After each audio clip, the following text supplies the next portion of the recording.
The Reds have struggled mightily at the plate, which should have opened up an opportunity for this specific player to change his legacy. The only problem is, he has not rose to the occasion.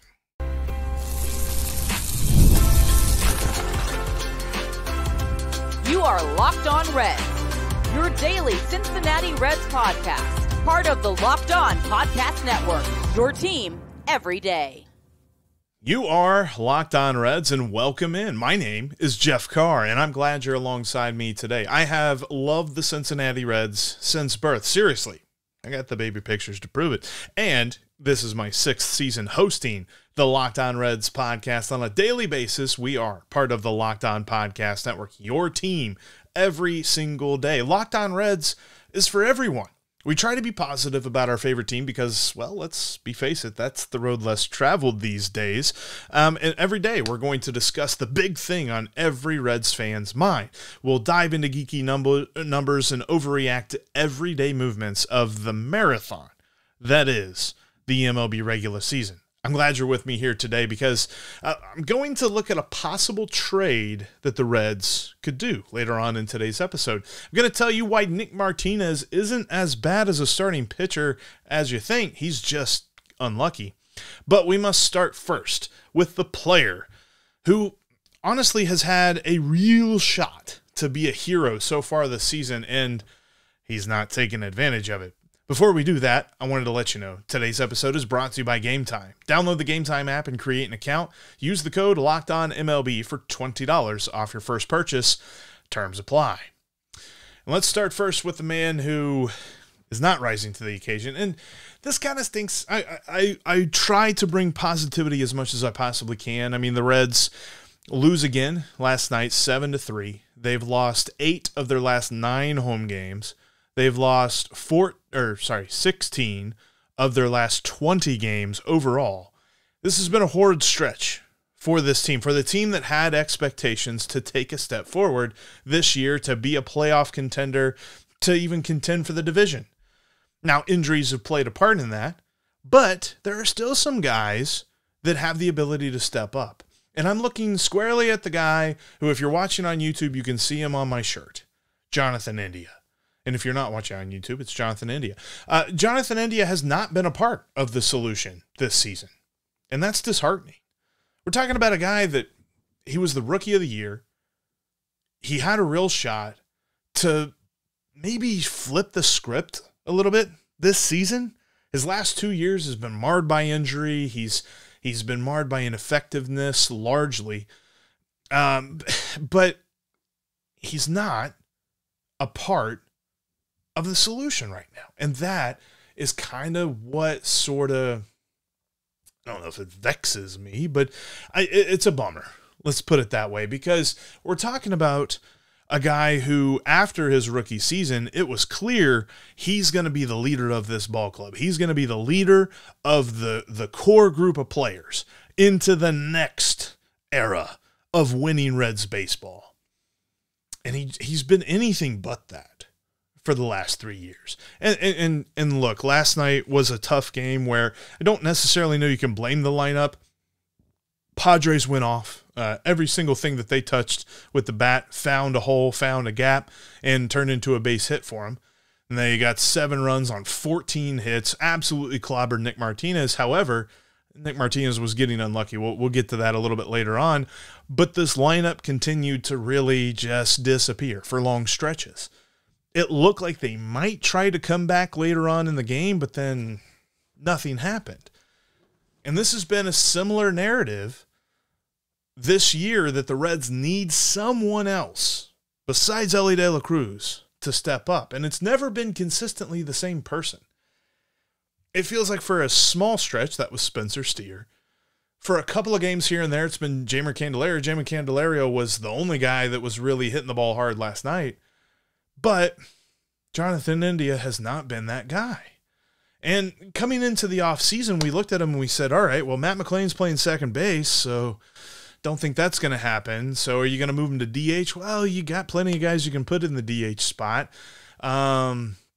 Where else can he play? Okay, first base. Well, CES is going to play, or so's Candelario. All right, you going to move him to the outfield? Yeah, see if we can move him to the outfield.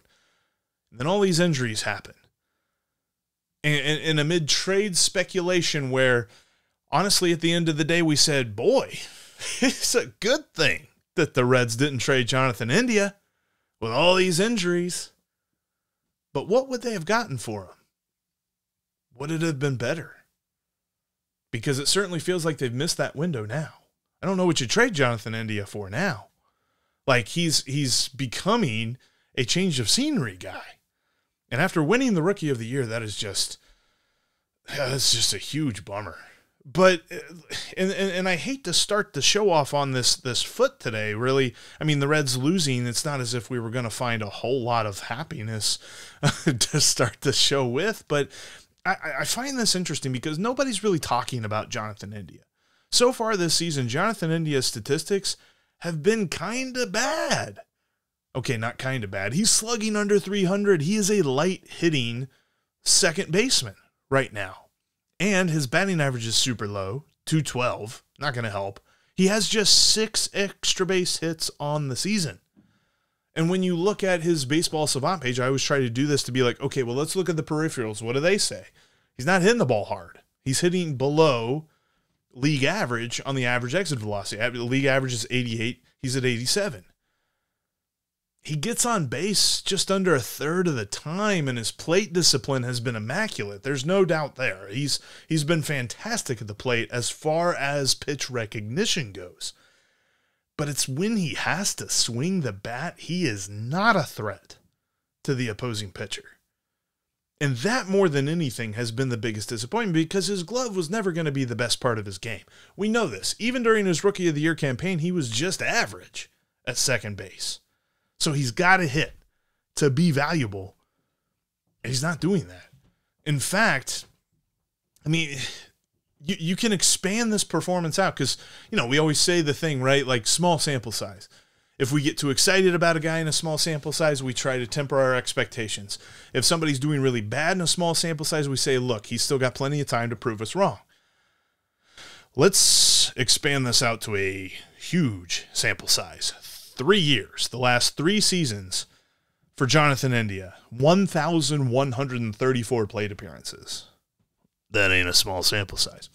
His slash line, he has a 242 average, 332 on base, 379 slugging. He's a light-hitting second baseman. And I hate to say that because it feels as though he was positioning himself to be a leader of this ball club. He would be a guy that if you're like, okay, who would you want to step up in a clutch situation? Somebody who could really take over the game for the Reds. You would want Jonathan India to be on that list. And in his rookie season, he was. But since his rookie season, he has been as far away from that list as you can be.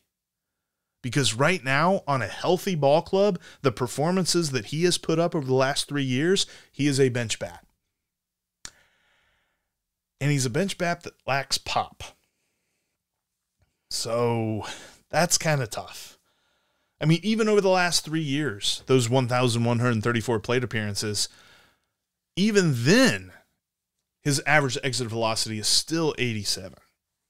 It's 3 years of light hitting. I think at this point, we know who Jonathan India is. And the biggest problem with that is the Reds have missed their window to trade him. If you were on the train of, boy, the Reds could really get something good for Jonathan India this offseason, you know, being last offseason, then you're probably kind of mad right now because I don't know what value you would get if you look to trade him. And certainly the Reds are far too hurt to set Jonathan India down. They need him. And he's just not stepping up. It's the hardest part about this because he is a guy that had the ability to flip his narrative because his narrative was headed in that direction at the beginning of the season. And there's still plenty of time. Obviously, it's early on in the season and all this other stuff. But seeing the trends that he has put forth these last 3 years and seeing the fact that they are even worse to begin this season, how confident are we that he's going to turn that ship around? It's unfortunate, but I think this could have been the bounce back party, and it's proven anything but that for Jonathan India. You know, let's turn things around. Let's give some hope, because Nick Martinez is not a bad starting pitcher, and I've got the numbers to prove it. Coming up next. Today's episode is brought to you in part by Game Time, my favorite way to get to the ballpark, and it should be your favorite way as well, because Game Time offers the last-minute tickets at the lowest price, guaranteed. You got to check them out today. If you're a new user, download the app and set up an account using the promo code LOCKEDONMLB, and you'll get $20 off your first purchase. Game Time offers me the best way to get down to the ballpark, and Steve and I always say we'll go down, we'll post up at the banks, and we'll wait till close to first pitch, because the deals get amazing as you get close to first pitch. That's the way Game Time rolls. You can take them wherever you want, whether you're going to Reds games, Bengals games, shows around town, Bearcats games, or if you want to follow the Reds on the road, Game Time is the best way to do it. Download the Game Time app. Again, new users, use that promo code LOCKEDONMLB when you're setting up your account, and you get $20 off your first purchase. That's LOCKEDONMLB to take the guesswork out of buying tickets today with Game Time. They've got the last-minute tickets at the lowest price, guaranteed. And today's episode is also brought to you by FanDuel. FanDuel is the #1 way to take advantage of the NBA playoffs, the NHL playoffs, MLB regular season. There are so many ways to enjoy the MLB regular season with FanDuel. They've got all these great prop bets on any given game, whether you're talking about the Reds or the big game that's on television. If you happen to turn on some sort of primetime game and it's not the Reds, FanDuel's the way to jump into it. But you got to take the Ellie parlay. I've been telling you about it all season. Go to FanDuel and get on Ellie's props and look at his stolen bases, his runs scored, and total bases. You take Ellie to get 1 or more stolen bases, 1 or more runs scored, and 2 or more total bases. You put that together, more often than not, you're going to get the kind of payout that makes it all worth it, because it's not going to hit every day, but it's going to hit on some of the days. And with that payout, you're going to be ahead, because I'm ahead this season on this parlay. Again, that's Ellie to get a stolen base, a run scored, and at least 2 or more total bases. Jump on the Ellie parlay today over at FanDuel. And if you're a new user, you can set up an account, and any winning $5 bet gets you $150 in bonus bets. That's for new users over at FanDuel.com/lockedon. FanDuel is America's #1 sportsbook.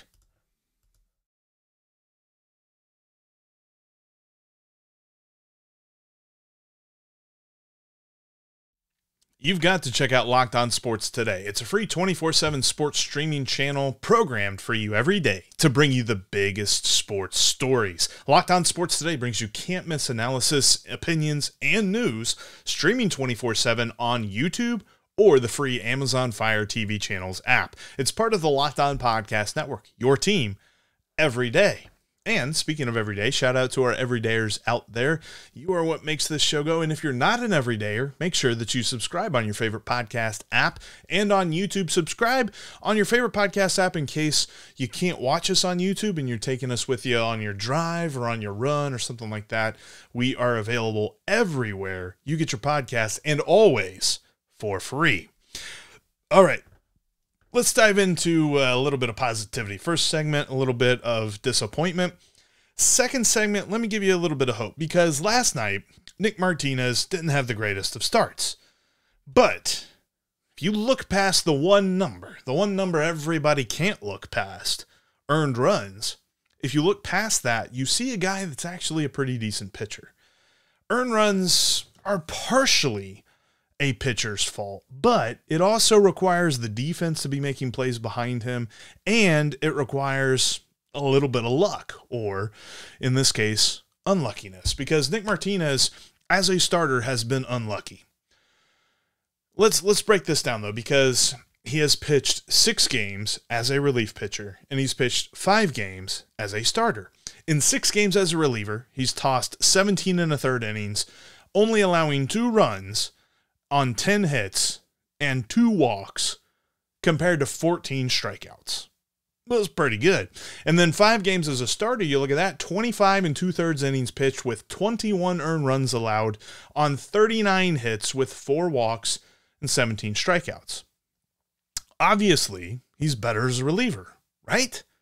Dig deeper a little bit, because so far this season, he has had the lowest walk rate of his career, the lowest homers per 9 innings, so the lowest home run rate of his career, the highest batting average on balls in play of his career, and the lowest amount of left on base percentage. So that is a statistic of, when the inning ends, how many runners were on base how many runners into the inning on base as opposed to scoring.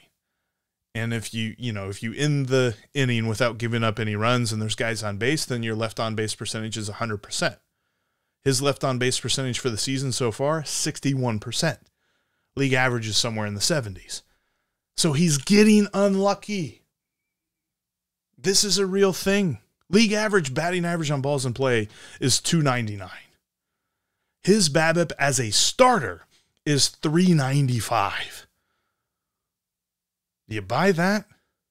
And now you're saying, well, but he's given up all this stuff. What I'm telling you is, to this point, he's been unlucky. And if you're going to throw the baby out with the bathwater, you should probably understand where the bathwater's coming from. He's been getting unlucky. And I think, too, maybe the Reds employ an opener strategy whenever they have to start Nick Martinez, because Nick Martinez is a luxury that this team has never had, or at least hasn't had in a very long time. In that and Nick Lodolo has been the guy that's been injured off and on, but if there is a pitcher that goes on the injured list for a short amount of time, you can put Nick Martinez in that spot and not miss a beat. And maybe you employ an opener strategy if you have to use Nick Martinez as a starter, because then you don't really have a true bullpen day. You can use one opener, maybe even 2 openers like the Reds used in the last outing. They actually used 3 openers. And then they got to Nick Martinez, and he pitched almost as much as a starter would pitch anyway. And you're getting deep into the ball game, and you're not using a ton of guys out of your bullpen. Because, yes, last year we said we never want to hear the words bullpen day ever again on Locked On Reds. And I stand by that, because the bullpen day that the Reds used last year was everybody in the bullpen pitches 1 inning. That's not feasible. With Nick Martinez, you don't have to do that. In fact, with Nick Martinez and with Brent Rooker, you don't have to do that. In fact, let's take it even a step further. With Nick Martinez, Brent Rooker, and Carson Spires, who actually pitched pretty well last night, 3 1/3 innings of shutout ball. With those guys, you can employ a different type of bullpen day. But I'm saying this is, there's a lot of people out there right now that are basing the split of Nick Martinez as a starter versus Nick Martinez as a reliever to prove that this was somehow a bad get for the Reds. That Nick Martinez is not the pitcher that they should have went for. And while his ground ball rate is very strikingly different from it was last year. Last year was 53% ground ball rate, and I loved it. This year it's in the 30% range, and I hate it. I think that's going to tick up.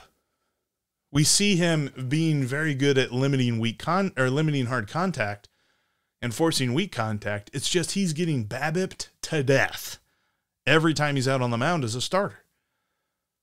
So I believe that there's some unluckiness going on there, and I believe that that turns around quick. And maybe the turnaround is what we see when he comes in as a relief pitcher. But this is how water finds its level with a player, right? The BABIP, the left on base percentage, that stuff normalizes. It's the things that he can control. His strikeout rate, which his strikeout rate isn't amazing, but his walk rate is. His walk rate is elite. And if he can keep that up the rest of the year while raising his ground ball percentage up, he is going to be every bit the pitcher that we hoped he could be in whatever situation that the Reds employ him in. So don't look at some of these starts and think that he's not a good pitcher. He's been getting unlucky as a starter, and he is a good pitcher. All right, coming up next, I'll give you the trade that Nick Krall should be calling around the league for right this moment. There's so many ways to get into the baseball season this year, but chief among them is PrizePicks, because they're the #1 daily fantasy sports app. You got to check them out today. And this is a great way to take advantage of Elly De La Cruz's performances, because PrizePicks has all the different options, whether you're talking about statistics for more or less, because all you have to do, you get on the PrizePicks app, you pick your favorite players, you pick your favorite stats, you click more or less. That's easy. You put together at least 4 picks and you could multiply your money like up to 10 times. We're talking about turning $10 into $100 just like that. Super easy to do. You can put them together in seconds, and they have fast withdrawals as well. And as I always say, just look at Elly De La Cruz, look at some stats, and click more. And that's where you're going to get your PrizePicks payouts, because Elly is on fire this year, and he is helping everybody out over at PrizePicks. Make your picks today. Pick more or pick less. It's really that easy. And you can win up to 10 times your money. Plus, if you use the code LOCKEDONMLB, all lowercase, PrizePicks will match your first deposit of up to $100. Again, that's code LOCKEDONMLB, all lowercase, and they'll match up to $100 on your first deposit. That's PrizePicks. Jump in today. You can catch every pitch of the Reds' hometown broadcast with SiriusXM. Just download the SXM app and search the word Reds. Also, bookmark CincinnatiRedsTalk.com. I'm writing over there. James Rapine's writing over there. Steve's writing over there. A lot of great folks. Austin Elmore, Rick Uccino, everybody's over there writing some good stuff about the Cincinnati Reds. All right, we're getting into the season. It's still early. It's still maybe about a month early to be talking about trade season. But with the Padres in town and Luis Arraez on the other side of the field, where on opening day he was a Marlin, not a Padre, everyone's wondering, are the Reds going to make a trade this year? I still think that if the Reds are making any sort of trade, it's going to be for a right-handed outfield bat. This is something that they should have addressed this past offseason. They had plenty of opportunities to do so in free agency, and they didn't. And it's clear that they still need to do it.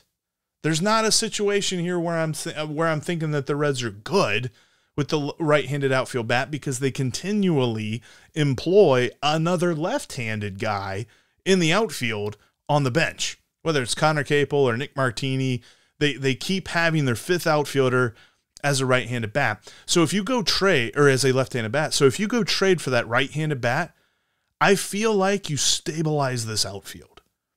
And quite frankly, the outfield is the one group that we really had questions about coming into the year on the position side of things. The infield always looked fine. Catching group, we knew what we were going to get out of them, hoping that we were going to get more, but we knew what the baseline was. The outfield was full of guys that look like platoon players, and then there's TJ Friedl, who can play every day, and Spencer Steer, who can hit well. We just hope he can play the outfield. He's looked okay in the outfield, but without TJ Friedl, this outfield has just been a hodgepodge of hope. Whether it be Stuart Fairchild in the best shape of his life, Will Benson can definitely hit left-handed pitching, although he's starting to look like he can't. Jake Fraley, just hoping he can stay on the field as well. The Reds really don't have a surefire thing. So either go get a right-handed platoon guy, or go get an everyday guy that's right-handed, because there's 2 guys that I'm looking at here. And look, I don't necessarily think that a trade right now would fix everything. This trade is to help bridge the gap to when there's a healthy roster. Because let's look at it this way. You're not going to get a player, an everyday player, at a position where somebody is coming back from an injury. The Reds aren't going to go get a second baseman. So as much as we might wonder and hem and haw about, could the Reds have gotten Luis Arraez from the Marlins instead of the Padres? It wouldn't have made sense. They got plenty of infielders. They aren't going to go get a second baseman. They aren't going to go get a first or a third baseman. They're going to wait that out. They're going to wait out those injury situations. Plus, you've also got Noelvi Marte that's going to be back at the end of June as well. The infield's fine, so they're not going to go get that. They're not going to go trade for a catcher. That's just not going to happen. Plus, Tyler Stevenson is really starting to hit the ball well. So, go get a right-handed outfield bat. And there's 2 guys that I'm looking at. Number 1 is Tommy Pham from the White Sox. Quite frankly, about 3 or 4 weeks ago, he was from free agency, so you wouldn't have had to trade anybody for him. But Ever since he started playing with the White Sox, he's not played enough to like qualify for some stats, but what he has done so far is he's hit the ball really freaking hard. The slugging percentage is good. His average exit velocity is good. He is looking like a dude who you could slot into the middle of the order, or at least in the 5-6 spot against a left-handed pitcher and feel really good about it. How many guys on this roster can you currently say that about? There's a lot of guys that you're squinting really hard to say, well, I think they can hit a lefty pretty good. Tommy Pham can, and we know it. We don't have to squint for it. But I'm going to tell you this. The guy that I want the Reds to go get, and I forget, I feel like I saw this out on Twitter, so if somebody's throwing this out on Twitter, I'm shouting you out, sort of. I just don't remember who it was that did this. But go get Brent Rooker from the Oakland A's. Brent Rooker is a right-handed outfield bat. He's 29 years old. He's having the best season of his career. Make no mistake about it. What he's doing so far this year is a lot different than what we've seen the rest of his career. But to say that is to cash in on that, because maybe you don't have to break the bank to go get a guy like Brent Rooker. Plus, he's not even arbitration eligible until 2025. He's not a free agent until 2028. Multiple years of team control. I think you could probably get him. You might still have to give up a decent prospect for him, but you're not going to have to trade the farm. And you can make the argument that you could play him a little bit more than just a right-handed platoon bat. And you could definitely put him in the middle of the order. He's slugging over 500 right now. He's hitting over 280 right now. And according to Baseball Savant, all of his expected numbers actually show he's not getting lucky. They're right there where his numbers are. And when your expected numbers line up with your actual numbers, that means that you're doing something good. And Brent Rooker is doing something good. Now, the A's are kind of fluttering around. Could they be interesting? Could they not be interesting? They're probably not in sell mode currently, although, what am I saying? They're the Oakland A's. They're always in sell mode. See what I did there? But I feel like the Reds could go get him because, again, he's 29 years old. That's not a guy that, if you're a normal rebuilding team, you think we're going to build around a 29-year-old player. But the Reds could probably offer up a decent prospect or maybe a couple of pretty good prospects and go get Brent Rooker. I'm not exactly sure what those would look like. I want to have Doug Gray on here, and maybe I'll do that here in the next couple of days to kind of look at, all right, where are we at with the Reds farm system right now? Who would be a player that you would offer up in a trade? Things like that. That might be a good conversation to have with him. Because early on in the season where we're at right now, it's pre-trade season. The Luis Ariz deal, and I keep coming back to that, at least in my mind. I don't know if you do or not, but you probably hear it on the broadcast and think, wow, the Padres went and got somebody already? It's really rare that a big trade like that happens now, and actually that happened like a week ago or 2 weeks ago. Very, very early in the season. The Marlins are such a strange franchise. I don't know what's going on with them. Go check out Peter Pratt over at Locked On Marlins. He has more insight to it, and he has a lot of fun talking about it too. But yeah, I just don't know that the Reds can make a trade this early, but somebody they should be looking at is Brent Rooker. And I really think that he would help transform this lineup even just a little bit during the doldrums of this injury-riddled beginning of the season, where it just feels like, if we're being quite honest with you, like, if I'm being honest with you, if you ask me what do the Reds have to do, they just got to stay the course. They just got to get healthy. And I know every time we hear a general manager say that, every time we hear a manager say that, we roll our eyes so hard that they can hear us down at Great American Ballpark. But that's really what they got to do. You're not going to go out and get a brand new roster right now. You're not going to go out and get an everyday infielder right now. You're not going to go out and get a middle of the order bat right now because, number one, it's going to cost you a lot. Brent Rooker could be that middle of the bat order, but again, I'm telling you, he's playing a lot out in front of his skis right now. He could come back down to earth a little bit, but that's still a guy that would help out this lineup. But for the most part, you're not going to break the bank because you've got a lot of talent that's getting ready to come off the IL here in the next couple of months. It's just you want to tread water as much as you possibly can during this time. Brent Rooker helps you do that. much better than a Stuart Fairchild or a Nick Martini or a Connor Capel or insert name here or a Mike Ford. Brent Rooker is better than all those guys. Go get him. I think it would work. And that's where we're going to end today's podcast. Thanks, everybody, so much for checking out this edition of the Locked On Reds podcast. As always, if you're not an everydayer, make sure you become one by subscribing right here on YouTube and following us on your favorite podcasting app, because we're going to be with you every single day, win or lose, because we are Locked On Reds every single day.